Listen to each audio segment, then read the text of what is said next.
Yes, I'm standing in the back. There's one presidential candidate who talks about universal basic income. What are your thoughts on that? So the question is, one candidate is proposing universal basic income. I think there's some promise in the idea. In countries it's been tried in, there's something to be said for it. And one of the main things, well, several things that could help. People could take that time to build their skills, right, to compete in today's economy. They can use that money to move around to different jobs. I mean, one of our problems now is a lack of labor market flexibility. We want people to be able to shift from one industry to another, to move to another part of the country. A basic income could help with that. And we might find that we'd be able to reduce some other social programs to help pay for universal basic income. So I think you'd have to look at the details of it, but I think it's worth looking at. I have a basic terminology question. When redistribution of wealth happens toward the bottom, they call it socialism, or sometimes. I mean, you hear about it on Fox News and so on. What is the term in economics when redistribution of wealth is going up? That's a good question. Inequality, and that's what usually inequality refers to, right, is income moving toward the top.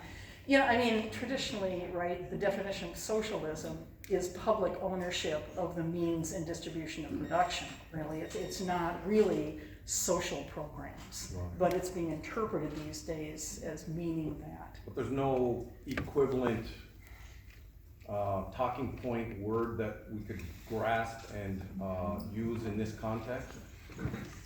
Or redistribution of wealth going? Yeah, How anybody about have some ideas on that? Is it corporate welfare? corporate welfare? Yeah. Kleptocracy. In terms of things that can be done, you didn't mention overturning Citizens United, where the rich can buy the politicians, but of course, the rich have the politicians and they're not apt to change that because it works for them. Do you see any hope in that area? I don't know, the question is, you know, what's the chance of overturning Citizens United to reduce the influence of money in politics?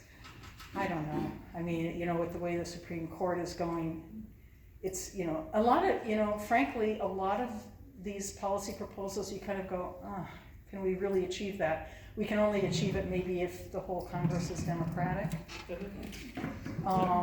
You know, maybe we can move in that direction. It's, you know, you read his book and you sort of feel, you know, things are going in the wrong direction. So you know, all I guess I could say would be working on multiple fronts, you know, education and health, as well as progressive income taxes. Maybe we can move the bar a little bit. I think it was Piketty back about 15 years ago. Speak up a little, please. Oh, I think it was Piketty back about 15 years ago developed a computer model, a mathematical model of barter exchange, and set it up where every individual got the same starting amount, and then they bartered. And they ran this model thousands of times on a computer. Every time, the one person ended up with everything, and everybody else was broke, except if they put in taxation. And taxation redistributed the wealth, so then nobody got everything. And it looks like what you're really the primary driver of income inequality is the drop in the tax rate on the wealthy. Mm-hmm. You end up in a feedback loop, and more money can accumulate more money. Yeah, I think that's a lot of what's going on. Mm-hmm. Yeah. Oh, I'm sorry. Well, this is just a question based on observation. Did they address?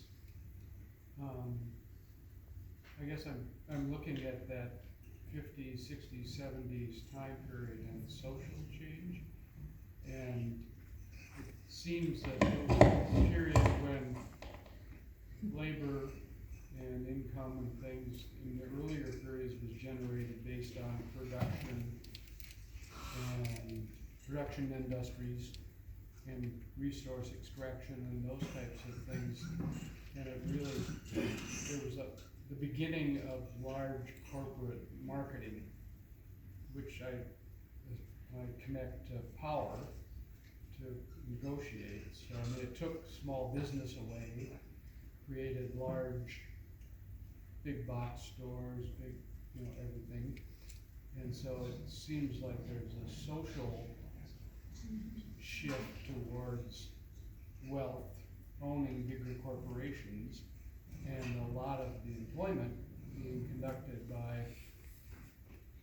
lower paid wages. And so maybe the taxes you're talking about redistributes that, but it seems like we have a societal design in terms of what work meant, redesign. That's just, I mean, we shifted production to overseas. We essentially became more of a marketing society in some respects rather than a production society. So those are just thoughts. Yeah, well, and also some of that increasing concentration of production and sales, right, meant that small businesses in rural areas, the demand for them went down, and so it's related to the hollowing out of rural areas as well. Those whole areas of them disappeared entirely, Right. most. Right. They all went to localized, larger urban centers or concentrated centers of chain stores, and that's. Mm-hmm. I think we should go, is there time for, One more question? Time for one more question. Who's got the most critical question? I'm sorry, in the back. You have the- Thank you very much. We have a tax on wealth right now called the property tax. It applies to every person in this room, and it's a tax on probably 80% of the wealth of the middle class. If we want to tax the wealth of the wealthy, why can't we have a simple tax on stock ownership, which represents probably 80% of the wealth of the wealthy? That should be very easy to calculate. Mhm. Should be very easy to collect. Yeah, I would agree with that, and probably if you looked at the proportion of wealth of lower and middle class, especially middle classes, that's held in the form of real estate versus the proportion in the higher wealth categories, most middle class people have a high proportion of their savings in the form of real estate. Which we now tax as a wealth tax. Right, you're right.